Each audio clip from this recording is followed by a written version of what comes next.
Hello सबैजनालाई good afternoon.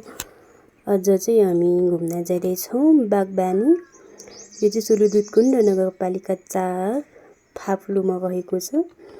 कृषि केन्द्र भनेर पनि चिनिन्छ यो बागबानीलाई। हामी चाहिँ फाप्लुबाट अगाडि बढ्यौँ। हामी चाहिँ सलिरीबाट गएको हो आटोमा। यो चाहिँ फाप्लुको एयरपोर्ट यहाँ चाहिँ हप्तामा लगभग 2-3 चोटि मात्रै फ्लाइट हुने गर्दछ, किनकि सोलुको मौसम यस्तै छ। सोलुमा जहिले पनि हुसो लागिरहेको हुन्छ।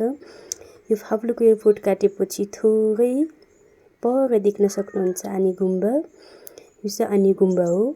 यो यता वरिपरि पनि छ फलफुलहरू। यो चाहिँ बागबानी। हामी बागबानी पुग्यौँ अनि त्यहाँबाट यहाँ इन्ट्री गर्नुपर्छ। इन्ट्री गरेर भित्र गए अनि फुपूले पनि हाई भन्दै हुनुहुन्थ्यो। त्यसपछि पछाडि देख्न सक्नुहुन्छ पुलिसको गाडी। यहाँ चाहिँ आज तालिम छ भन्ने कुरा गर्दै हुनुहुन्थ्यो अघि इन्ट्री गर्दा। यता मेरो पछाडिको हरियाली चाहिँ किवीको बिरुवाहरू हो। बागबानी चाहिँ यस्तो रहेको छ। अनि यहाँ थोरै पानीको सानो पोखरी छ यहाँ। अनि यहाँ चाहिँ माछाहरू छ। बस्ने सिटहरू पनि छ। यता हरियो डेक्समा बस्न सक्नुहुन्छ मौसम खुल्दाखेरि मात्रै। अनि यो चाहिँ माछा। उहाँ सरले चाहिँ यो डाँडा काटेर नजानु भन्दै हुनुहुन्थ्यो। अनि त्यहाँबाट अगाडि बढ्यो। अर्को 1-2 जना आउनु भएको रहेछ हेर्नलाई घुम्नलाई। अनि बागबानी चाहिँ यस्तो रहेको छ। यो चाहिँ किवी भयो, पछाडि एप्पलको रुखहरू। अनि हामी अगाडि जाँदै थियौँ।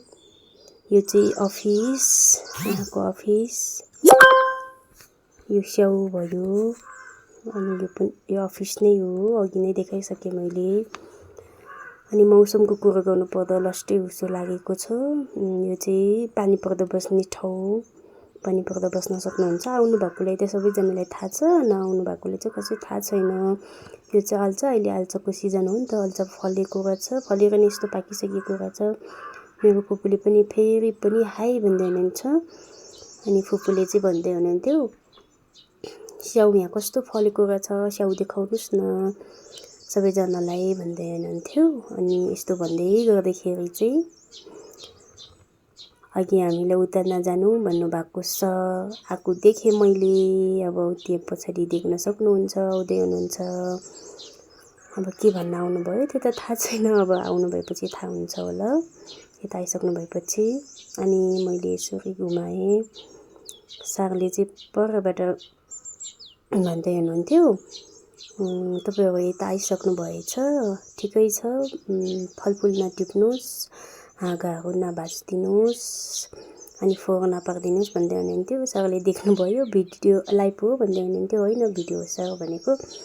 ए भन्दै हुनुहुन्थ्यो। अनि मैले चाहिँ तपाईँहरूलाई गाउँघरको महसुस गराउन मन छ भने यहाँ आउन सक्नुहुनेछ। अनि अर्ग्यानिक तरकारी फलफुलहरू लान सक्नुहुनेछ भन्दै थिएँ। त्यस्तो भन्दै गर्दा चाहिँ सर र फुपूले चाहिँ लेक भन्नुहोस्, लेक भन्दै हुनुहुन्थ्यो। खसै लेक त लाग्दैन, म लेक जस्तो त लाग्दैन अनि भनेको मैले। त्यस्तो भन्दा चाहिँ फुपूले यहाँ के को लेक नहुनु, धान फल्छ, कोदो फल्छ, सुन फल्छ भन्दै हुनुहुन्थ्यो। खासमा चाहिँ सुन र धान चाहिँ फल्दैन भन्नुपर्दा कोदो चाहिँ फल्छ होला, तर मैले खसै देखेको छैन।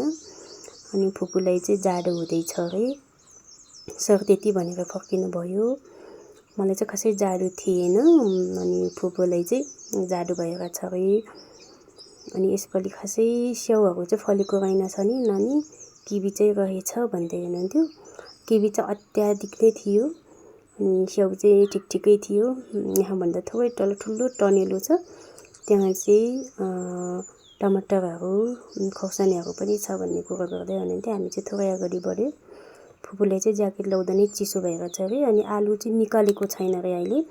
हामी फोन गरेर आउनुपर्ने, फोन नगरिकन आएको थिएँ। अनि आलु चाहिँ निकालेको छैन रहेछ। त्यही भएर यसो घुमेँ, फोटोहरू भिडियोहरू बनाएँ। यस्तै खासै आउँदैन भिडियो बनाउनु चाहिँ। यस्तै हो मेरो भिडियो। अनि हामी चाहिँ त्यति गरेर फर्केँ केही नलिकन, किनकि आलु निकालेकै थिएन।